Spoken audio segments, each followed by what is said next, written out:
प्यारे दोस्तों, 30 मिनट के कॉन्सेप्ट को 3 मिनट में समझाना, यही हमारा मिशन है। नीट 2026 में 120 प्लस मार्क्स लाने वाला मिशन को हमने ठान लिया है। अभी देखो, ये नीट 2023 का क्वेश्चन है जिसके अंदर प्रॉब्लम तो दिया गया है। इसको समझने के लिए, इसको करने के लिए उसका बैकग्राउंड कॉन्सेप्ट क्या क्या होना चाहिए। देखो, सबसे पहले डिस्टेंस एवरेज स्पीड और नेक्स्ट क्या है, टाइम एवरेज स्पीड। तो डिस्टेंस एवरेज स्पीड के अंदर डिस्टेंस सेम रहता और टाइम एवरेज स्पीड के अंदर टाइम सेम रहता। ठीक है, और वेलोसिटी तो डिफरेंट रहता है यहां पर। तो पहला आधा डिस्टेंस अगर कोई बॉडी v1 स्पीड से जा रही और नेक्स्ट आधा डिस्टेंस v2 स्पीड से जा रही, इसका मतलब क्या? मैं एक छोटा सा एग्जांपल के साथ समझा सकता हूं इसको आपको। पहला 30 किलोमीटर और दूसरा 30 किलोमीटर समझो।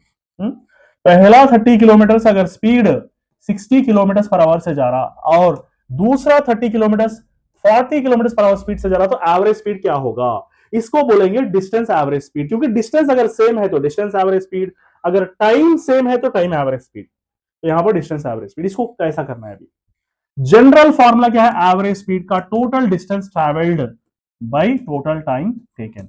ठीक है, अब इन सारे प्रॉब्लम के अंदर कहीं भी टाइम के बारे में डिस्कशन है ही नहीं। टाइम को रिप्लेस कर दो, तो यहां पर डालेंगे d1 plus d2 divided by d1 by v1 plus d2 by v2। Time को हमने रिप्लेस कर दिया डिस्टेंस और वेलोसिटी से, और d1 d बाई टू है, d2 भी d बाई टू है। ओके, तो अभी क्या करेंगे यहां पर? Just right in the place of d1 क्या लिखेंगे? d बाई टू लिखेंगे, फिर से d बाई टू लिखेंगे, फिर से d by two by v1 लिखेंगे, फिर से d by two by v2 लिखेंगे। तो v average d by two अगर कॉमन कर दिए तो 1 प्लस 1 हो गया। यहां पर भी d बाई टू कॉमन कर दिए तो 1 by v1 plus 1 by v2 हो गया। तो चलेगा d by two d by two. अब यहां पर क्या आएगा? 2 आएगा और नीचे एलसीएम क्या होगा? v1 v2, ऊपर क्या होगा? v1 प्लस v2 अगर एलसीएम लेने के बाद। तो एवरेज स्पीड का फॉर्मूला क्या हो गया? यहां पर एवरेज स्पीड का फॉर्मूला हो गया v average is equal to 2v1 v2 by v1 plus v2। ठीक है, तो ये फॉर्मूला यूज करके इस प्रॉब्लम को हम कर सकते हैं। क्योंकि यहां पर भी क्या है?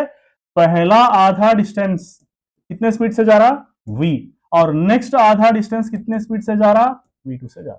और v1 कितना है? v है। v2 कितना है? 2v। तो सेम फॉर्मूला डालेंगे, v average is equal to 2v1 v2 by v1 plus v2। 2 into v into 2v divided by v plus 2v। ये हो गया 4v स्क्वायर बाई 3v। तो चले जाएगा, तो फिर क्या बचेगा? 4v बाई 3 इसका सोल्यूशन है। समझे प्यारे बच्चों? नीट का 2017 का प्रॉब्लम है एस्केलेटर का प्रॉब्लम। इसको हम सिंपल वे में समझाएंगे। देखो, यहां पर प्रीति है और एस्केलेटर है, नीचे एस्केलेटर ऊपर प्रीति। अगर प्रीति के अंदर वेलोसिटी है और एस्केलेटर रेस्ट में है तो टाइम कितना लगेगा? t1 लगेगा। और प्रीति रेस्ट में है, एस्केलेटर मूव हो रहा, तो प्रीति को यहां से वहां तक जाने के लिए टाइम कितना लगेगा? t2। प्रीति भी मूव हो रही है और एस्केलेटर भी मूव हो रहा है, तो टाइम लगेगा t। ठीक है, अब इन तीनों का रिलेशन पूछ रहा, समझे नहीं? He is asking us to find out what is the time taken by the escalator when both are moving. Both अगर मूव हो रहे हैं तो फिर क्या होगा? तो यहां पर देखो, सबसे पहले relative velocity. Relative velocity is equal to velocity of Preeti plus velocity of escalator, दोनों को ऐड करेंगे सबको, उसको रिजल्टेंट वेलोसिटी या रिलेटिव वेलोसिटी बोल सकते हैं।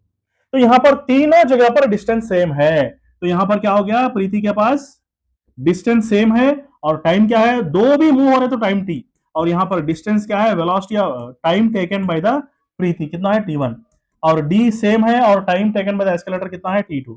तो d कैंसिल हो जाएगा, तो 1 by T is equal to 1 by t1 plus 1 by t2। इसको अगर हम सिंप्लीफाई करेंगे तो क्या होगा? t1 t2 by t1 plus t2। ये हो गया आपका सोल्यूशन। ठीक है, हाँ, तो ये हो गया आपका आंसर। ये सिंपल वे में समझा रहा हूं।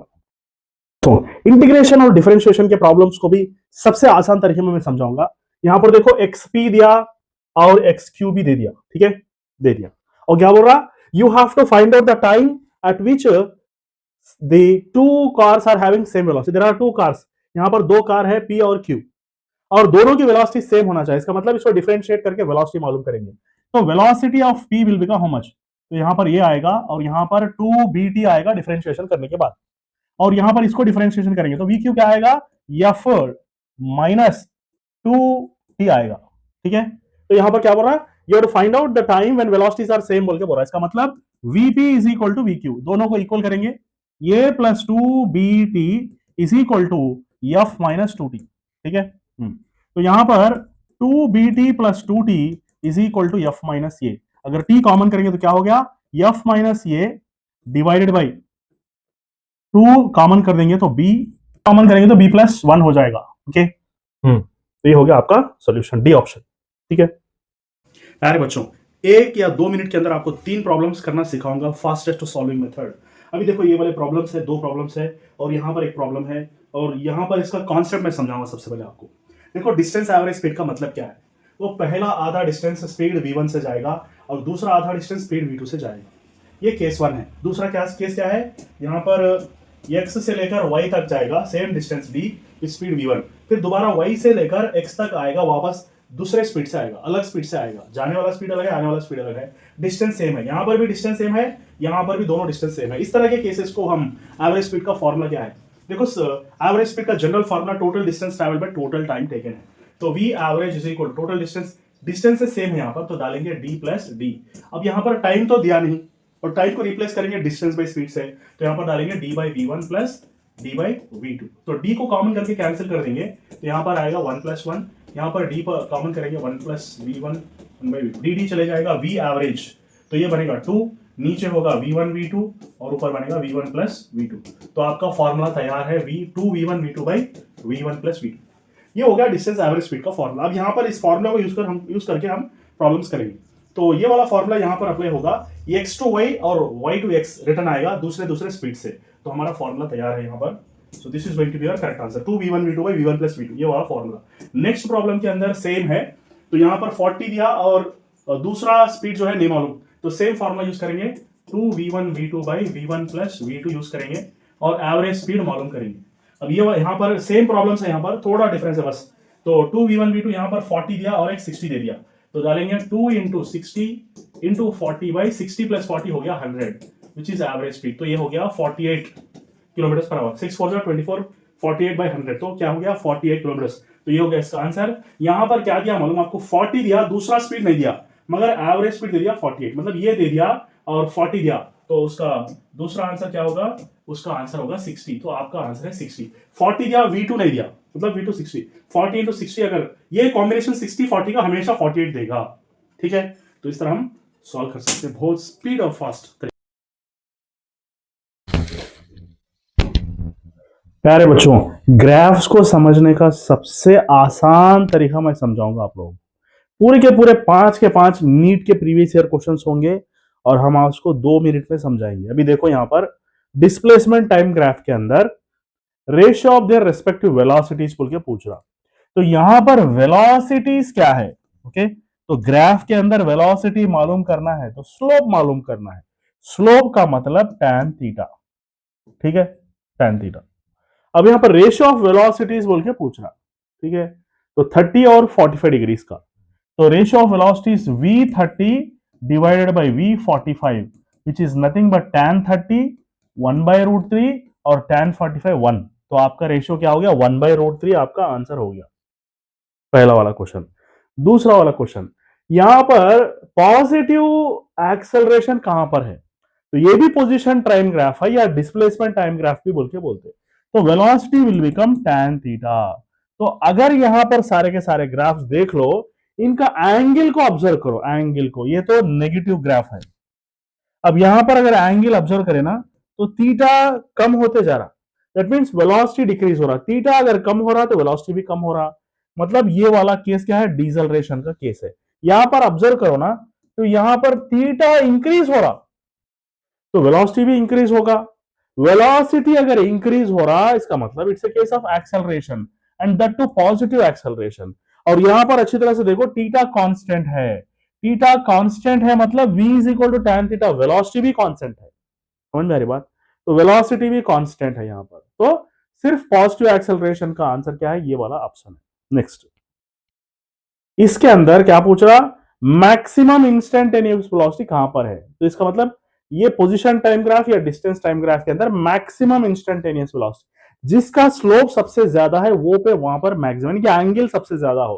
तो ऑब्जर्व करें ना, तो सी का एंगल सबसे ज्यादा है बाकी के एंगल से। ये भी छोटा है, ये भी थोड़ा कम है, मगर सबसे ज्यादा ऊपर की तरफ क्या है, सी है, तो आपका आंसर सी हो गया। ठीक है, तो यहां पर देखो डिस्प्लेसमेंट टाइम ग्राफ के अंदर क्या पूछ रहा, नेगेटिव कौन सा पॉइंट है, तो सबसे नेगेटिव ये वाला है, क्योंकि नीचे की तरफ है स्लोप इसका।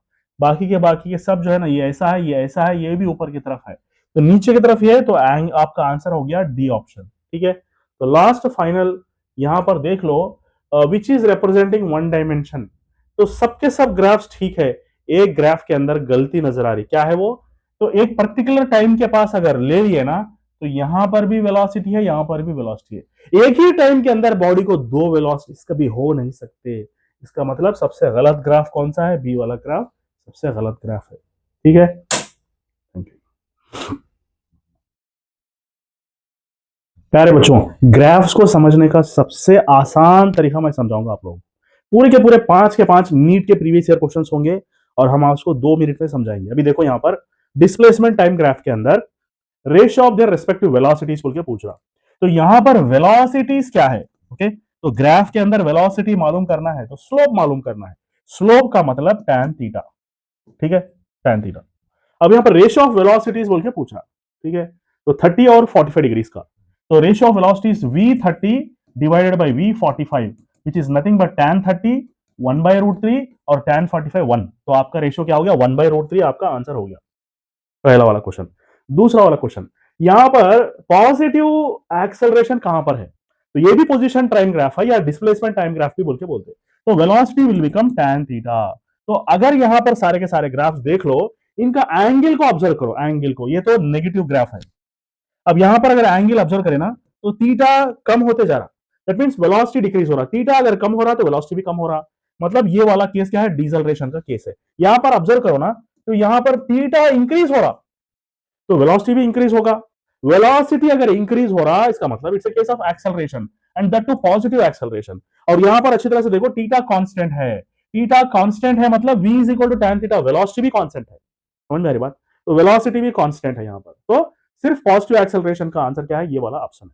तो यहां पर देखो डिस्प्लेसमेंट टाइम ग्राफ के अंदर क्या पूछ रहा, नेगेटिव कौन सा पॉइंट है, तो सबसे नेगेटिव ये वाला है, क्योंकि नीचे की तरफ है स्लोप इसका। बाकी के सब जो है ना, ये ऐसा है, ये ऐसा है, ये भी ऊपर की तरफ है, तो नीचे की तरफ ये है, तो आपका आंसर हो गया डी ऑप्शन। ठीक है, तो लास्ट फाइनल यहां पर देख लो, which is representing one dimension. तो सबके सब ग्राफ्स ठीक है, एक ग्राफ के अंदर गलती नजर आ रही, क्या है वो, तो एक पर्टिकुलर टाइम के पास अगर ले लिए ना, तो यहां पर भी वेलोसिटी है, यहां पर भी वेलोसिटी है। एक ही टाइम के अंदर बॉडी को दो वेलोसिटीज कभी हो नहीं सकते। इसका मतलब सबसे गलत ग्राफ कौन सा है, बी वाला ग्राफ सबसे गलत ग्राफ है। ठीक है, थैंक यू। प्यारे बच्चों, ग्राफ्स को समझने का सबसे आसान तरीका मैं समझाऊंगा आप लोगों को। पूरे के पूरे 5 के 5 नीट के प्रीवियस ईयर क्वेश्चंस होंगे और हम आपको 2 मिनट में समझाएंगे। अभी देखो यहां पर डिस्प्लेसमेंट टाइम ग्राफ के अंदर ratio of their respective velocities बोल के पूछ रहा, तो यहां पर वेलोसिटीज क्या है, ओके, तो ग्राफ के अंदर वेलोसिटी मालूम करना है तो स्लोप मालूम करना है। स्लोप का मतलब tan थीटा। ठीक है, tan थीटा।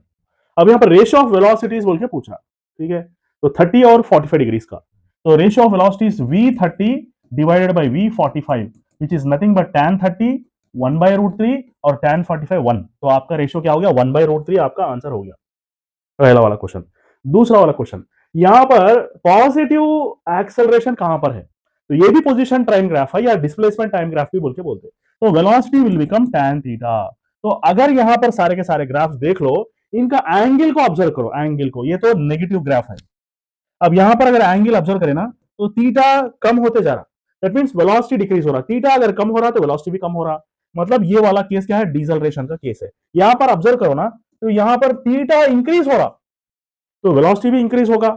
वेलोसिटी अगर इंक्रीज हो रहा, इसका मतलब it's a case of acceleration, and that too positive acceleration. और यहां पर अच्छी तरह से देखो, थीटा कांस्टेंट है, थीटा कांस्टेंट है मतलब v is equal to tan theta, velocity भी कांस्टेंट है, समझ में आ रही बात, तो वेलोसिटी भी कांस्टेंट है यहां पर, तो सिर्फ पॉजिटिव एक्सेलरेशन का आंसर क्या है, ये वाला ऑप्शन है। नेक्स्ट, इसके अंदर क्या पूछ रहा, मैक्सिमम इंस्टेंटेनियस वेलोसिटी कहां पर है, तो इसका मतलब ये पोजीशन टाइम ग्राफ या डिस्टेंस टाइम ग्राफ के अंदर मैक्सिमम इंस्टेंटेनियस वेलोसिटी जिसका स्लोप सबसे ज्यादा है, वो पे वहां पर मैक्सिमम की एंगल सबसे ज्यादा हो, तो ऑब्जर्व करें ना, तो सी का एंगल सबसे ज्यादा है बाकी के एंगल से। ये भी छोटा है, ये भी थोड़ा कम है, मगर सबसे ज्यादा ऊपर की तरफ क्या है, सी है, तो आपका आंसर सी हो गया।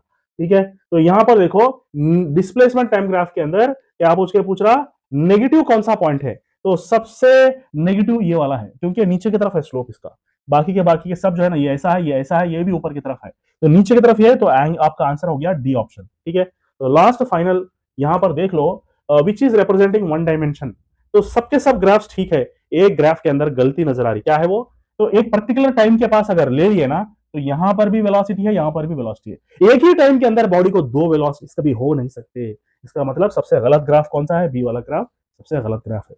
ठीक है,